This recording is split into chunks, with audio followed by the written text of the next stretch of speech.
tayo. Dito sa ano? Our mayor, our vice mayor.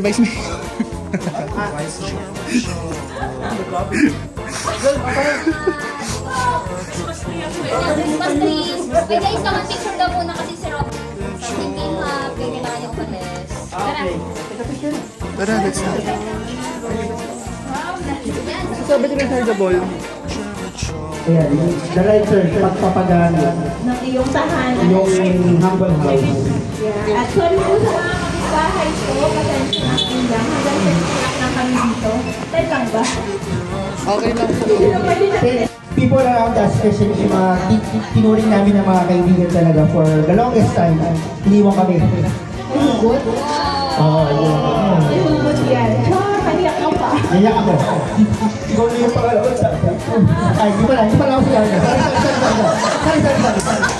Sorry. Nadala ko. Sino ba yun? Yung... Pangatlong anak ka na ni Go. Oo, pangatlong anak na ako.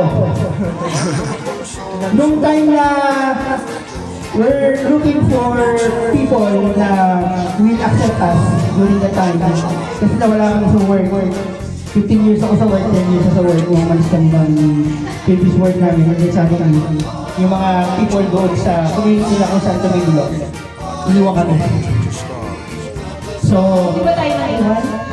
tayo ba yung iwan? Yun yung saktong time na yun yan. You embrace us. Uy, pa.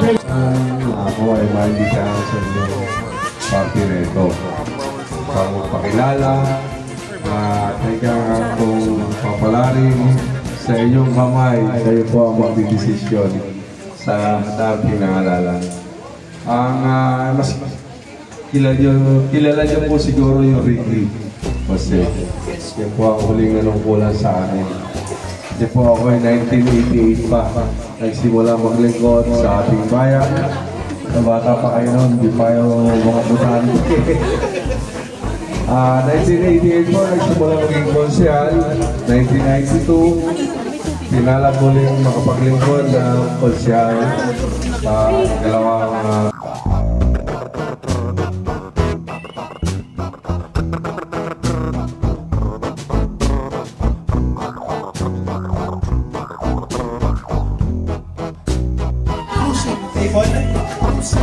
Okay, thank you. Recorded. Recorded. First time ko na.